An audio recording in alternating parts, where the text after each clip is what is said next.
हरे कृष्णा, राधे राधे। आज से हम सभी साधक श्री सुदर्शन सिंह जी चक्र द्वारा लिखित पुस्तक नंद नंदन का श्रवण करेंगे। आज का प्रसंग है महर्षि शांडिल्य। कुल परिचय। सृष्टिकर्ता भगवान ब्रह्मा के मानस पुत्रों में से एक है महर्षि अंगिरा। वे सृष्टा के अंगारोद्भव अंश स्वयं यानी प्रधान अग्नि है। अतः उनके वंश में उत्पन्न ब्राह्मणों में प्रचंड तेज प्रश्रय पाता रहा है। तप्त का ताम्र वर्ण, प्रलंब काय, विशाल बाहु, अरुणाभ, दीर्घ दृग, उन्नत नासिका, भाल, श्वेत केश, श्रमश्रु होने पर भी स्वस्थ सुगठित काय महर्षि शांडिल्य ने स्वयं अपने संबंध में पूछने पर महर्षि परीक्षित को सुनाया। भगवान सहस्र शीर्षा अनंत के द्वारा उपदिष्ट सात्वत संहित पांचरात्रागम का मैं प्रचारक प्रतिष्ठाता हूँ और चतुर्व्यूहात्मक परम पुरुष पुरुषोत्तम ही मेरे आराध्य हैं। ऊर्ध्व पुंडाकृत भाल, तुलसी कंठ माल, शुभ्र वसन उन वैष्णवों के परम आचार्य ने सुनाया, मुझे अपवित्रता की गंध से अरुचि है। मैंने अपनी तपोभूमि को कोस मात्र चतुर्दिक पवित्र रखने की नित्य व्यवस्था का विधान किया तो इंद्र ने इसे अपनी सेवा मानकर सादर स्वीकार कर लिया। हिमगिरी का वह एकांत निर्जन प्रदेश मुझे प्रिय है। मुझे बहुत बुरा लगा जब सृष्टिकर्ता ने पौरोहित्य करने को मुझसे कहा। पौरोहित्य वे ब्राह्मणों में से किसी वेदज्ञ तपस्वी का नहीं, किसी राजा का या सामान्य क्षत्रिय का भी नहीं, गोपों का। मैं कदाचित ही कभी क्रोध कर पाता हूँ। भक्ति सूत्र के कर्ता को, पांच रात्र के प्रतिष्ठाता को प्राणी मात्र में अपने आराध्य के दर्शन न हो तो किसे होंगे। किंतु उस दिन मैं अपने शोभ को रोक नहीं पा रहा था। सृष्टिकर्ता क्या समझते हैं कि उनको शाप देने वाला कोई समर्थ ही नहीं है।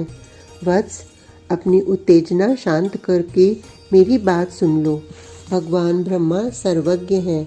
ऐसा न भी होता तो भी उनके लिए अनुमान करना कठिन नहीं था।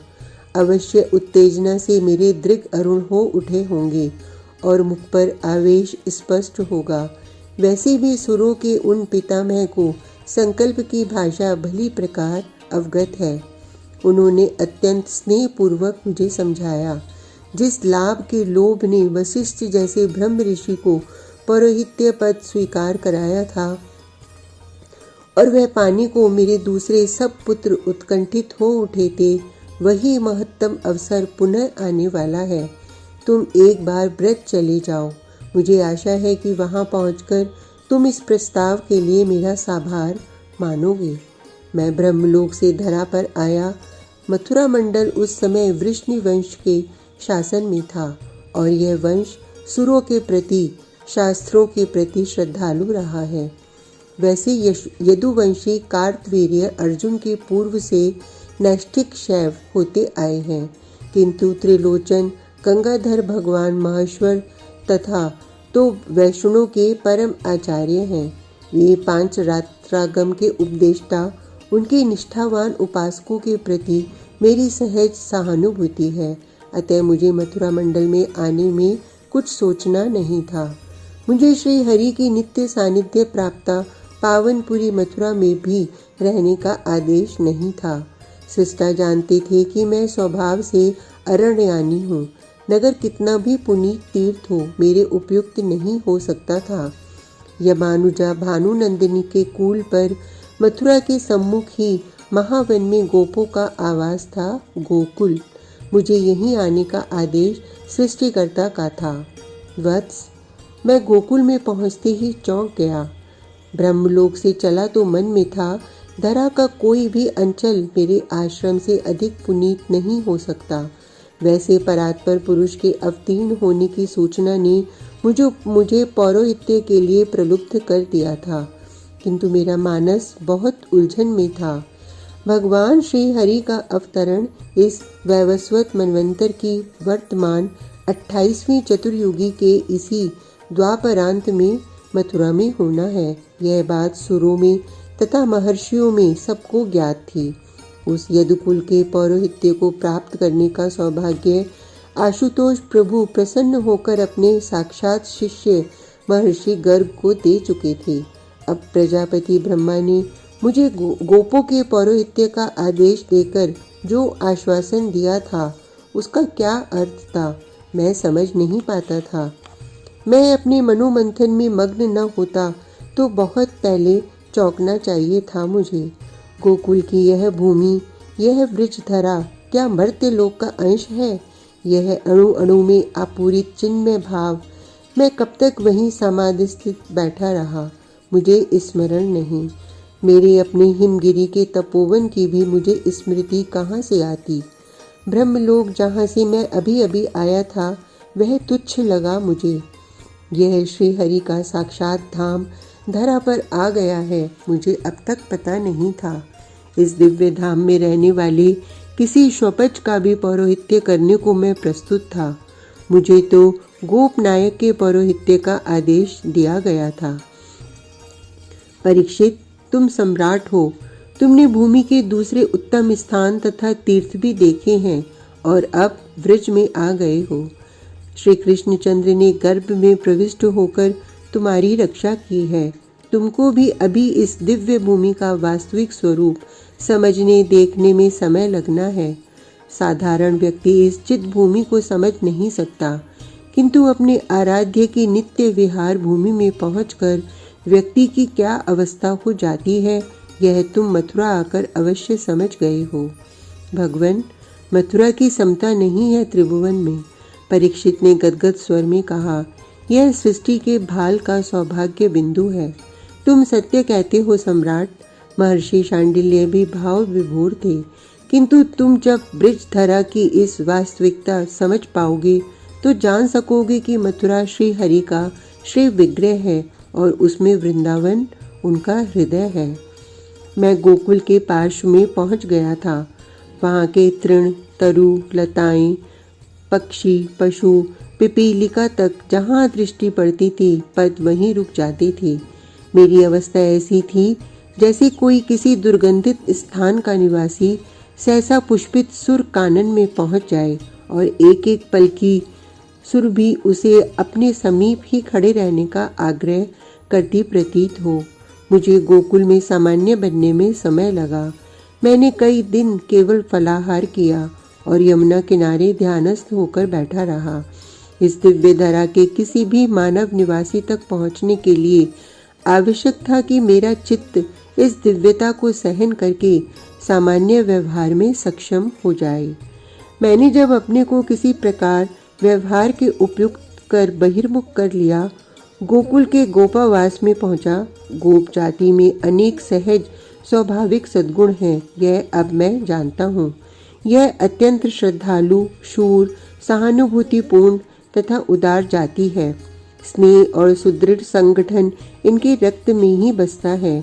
गो सेवा ने इनका अंतर बाह्य परम पवित्र कर रखा है और इस सेवा के श्रम ने सुदृढ़ शरीर, सबल स्वास्थ्य, सहज जीवन का इन्हें प्रसाद प्रदान किया है। वेद, ब्राह्मण, सुर, साधु और गायों के प्रति इतनी श्रद्धा, सम्मान, सेवा, तत्परता मुझे अन्यत्र सुनने को भी नहीं मिली थी।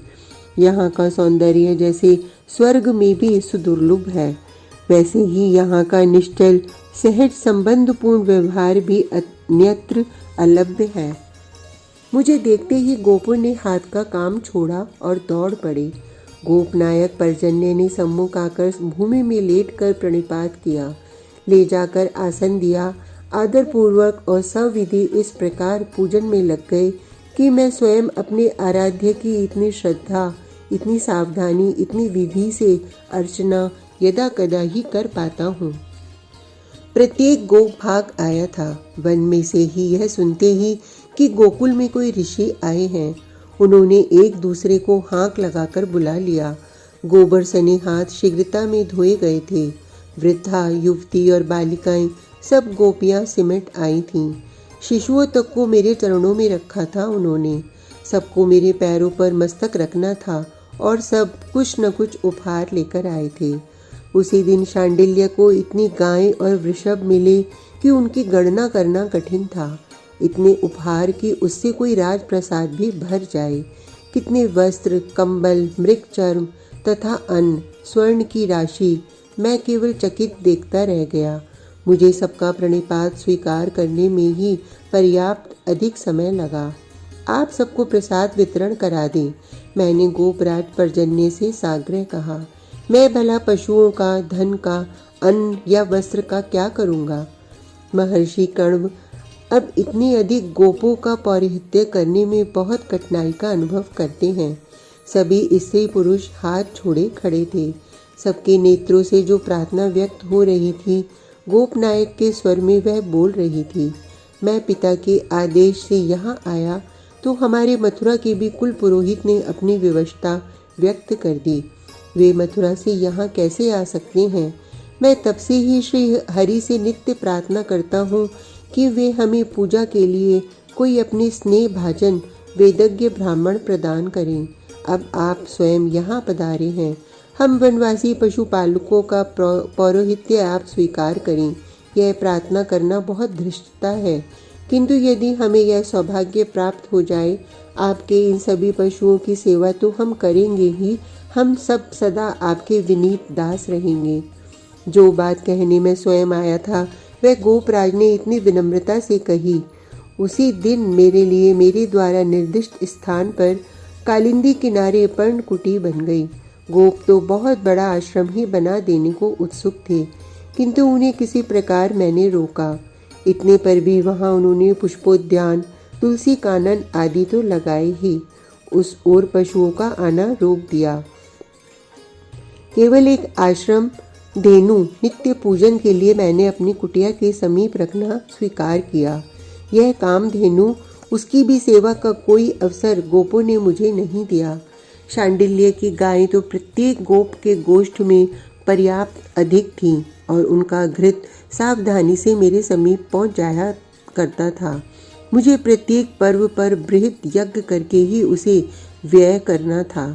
शीघ्र ही ऋषि मुनिगण आकर मेरे आसपास बसने लगे। मैं चाहता था कि कम से कम यज्ञ के लिए घृत की उनकी सेवा मैं करता रहूं, किंतु गोपों ने यह अवसर भी मुझे कभी नहीं दिया।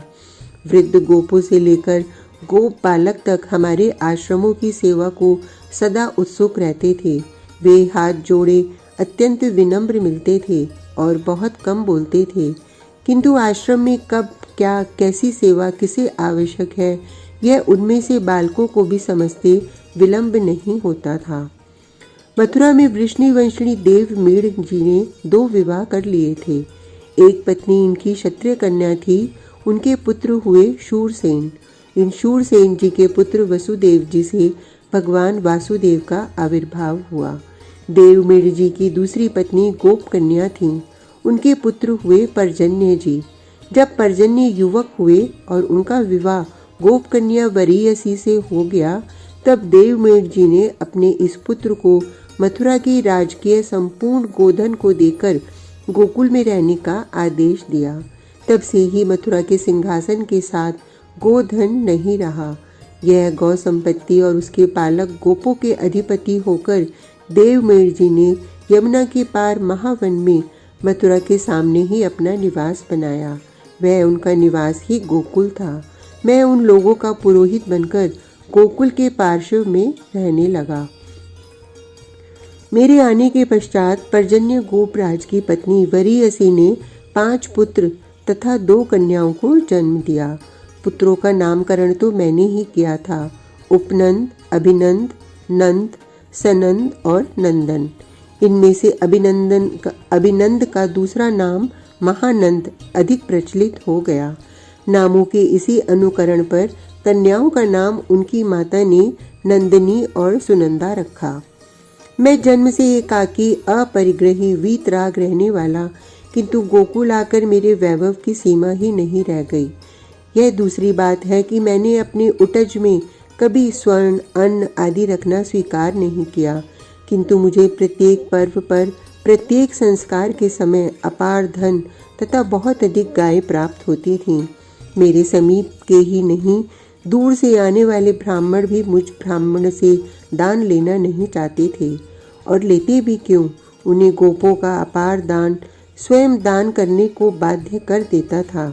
इतना ही बहुत था कि गोप नायक ने हम ब्राह्मणों की ओर से भी संपत्ति तथा गायों को संभालने की सेवा स्वीकार कर ली थी। हम सदा समुत्सुक रहते थे कि कोई प्रतिगृहीता प्राप्त हो, और यही गोकुल में दुर्लभ था।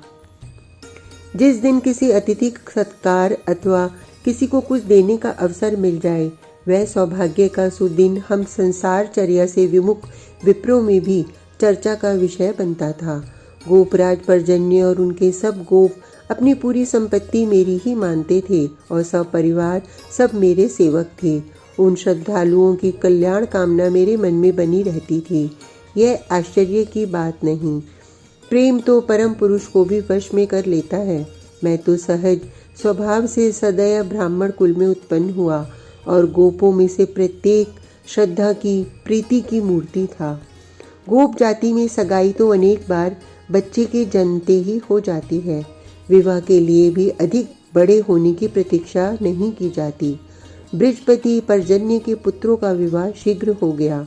दोनों कन्याएं भी उत्तम गोप नायकों को उन्होंने ब्याह दी। मुझे अपने इस अत्यंत दीर्घजीवी देह के कारण अनेक बार दुखी होना पड़ा है। मुझे स्प्रिया होती है अपने साधारण आयु के यजमानों से। मरण और वार्धक्य विश्व सृष्टा के वरदान हैं, जिनसे मैं बहुत दीर्घ काल तक वंचित रहूंगा। वार्धक्य उन वासनाओं से सहज परित्राण दे देता है जिन्हें जीतने में हम मुनियों को कठोर श्रम करना पड़ता है। नेत्र, कर्ण, रसना, नासिका की शक्ति क्षीण हो जाती है। तृष्णा बड़ी न हो तो संसार के विषय स्वयं छूट जाते हैं, और अंतर्मुक्ता अप्रयास सिद्ध हो जाती है। मृत्यु तो देह के बंधन से भी मुक्ति ही है। स्वयं बने रहो और अपने प्रियजनों का वियोग सहन करो। यह स्थिति कितनी कष्टकर है, इसे मैं बहुत अच्छी प्रकार अनुभव करता हूँ। महर्षि शांडिल्य अत्यंत गंभीर हो गए। इन परम भागवत ज्ञान निर्दग्ध मोह को भी यह व्याकुलता इनके स्नेह के ही कारण है। 2 क्षण रुककर महर्षि ने कहना प्रारंभ किया। मुझसे पर्जन्य ने अनुमति ली और मैंने प्रसन्नता पूर्वक उनका अनुमोदन कर दिया। जब पुत्र योग्य हो जाए तो पिता का कर्तव्य है कि उसे सांसारिक दायित्व देकर स्वयं भगवत भजन में लगे। युवा पुत्र को भी अपने आदेश के पराधीन रखकर अधिकार की भोग लिप्सा व्यक्ति को वार्धक्य में संतान के उचित बौद्धिक विकास में बाधक होती है, और अनेक बार संतान का पिता के प्रति आदर अवरुद्ध कर देती है। बृजपति पर्जन्य ने मेरी अनुमति पाकर पूरे ब्रज के गोपों को एकत्र किया। ब्रजराज का पद कोई राज्य का उत्तराधिकार तो है नहीं कि वह बड़े पुत्र को ही दिया जाए अथवा उसे लेकर कोई विवाद हो। जो भी गोपों में सर्वप्रिय हो, जिसे सब पसंद करें, वह है ब्रजराज। पर्जन्य के ज्येष्ठ पुत्र उपनंद सब प्रकार के योग्य थे, किंतु प्रबंध का दायित्व वहन करने के प्रति उनकी अरुचि थी। वे केवल उत्तम सम्मति दे सकते थे, उसे सक्रिय करने में उन्हें उतना उत्साह नहीं था। द्वितीय पुत्र महानंद अत्यंत उदासीन स्वभाव के थे। उन्हें पता नहीं रहता था कि उनके अपने ही गृह गोष्ठ की क्या स्थिति है। संतोषी भगवत भक्त साधु सेवी थे वे, किंतु ऐसे निष्प्रिय को ब्रजराज तो नहीं बनाया जा सकता था। यह दायित्व मध्यम कुमार नंद ही ले सकते थे, और उनके दोनों छोटे भाई उनका बहुत अधिक सम्मान भी करते थे। वस्तुतः नंद ही अब पिता का दायित्व वहन कर रहे थे। उनको ही गोपों की, उनकी गोष्ठों की चिंता रहती थी। उन्होंने सबकी संभाल करना स्वयं प्रारंभ कर दिया था। सब गोपों का उनको स्नेह तथा सम्मान प्राप्त था। उस दिन पर्जन्य ने सब गोप प्रमुखों से अनुमति ली और अपनी पगड़ी अपने मध्यम पुत्र नंद के मस्तक पर बांध दी। नंद उस दिन बृजपति हो गए। गोप प्रमुख सुमुख की कन्या यशोदा ब्रज रानी हो गई। यह उत्सव अब भी मेरे नेत्रों के सम्मुख प्रत्यक्ष होता लगता है। उस दिन गोकुल में गोपों ने सब पुरानी मर्यादाएं तोड़ दी, अन्यथा मुझे ज्ञात हो गया था कि नवीन बृहस्पति की स्वीकृति के रूप में गोप नायक केवल एक छोटा दधी पात्र उपहार देते हैं और गोकुल का बृजपति बृहत सानु के अधीश्वर को भेजकर उनसे अपने पद की स्वीकृति प्राप्त करता है। इस बार बृहत सानु के अधीश्वर महीभानु जी स्वयं अपने कुमार बृषभानु के साथ अपने मित्र तथा सहपाठी पर्जन्य के यहाँ पधारे थे। उनके कुमार बृषभानु सहपाठी तो थे ही, अत्यंत घनिष्ठ मित्र थे नंद के।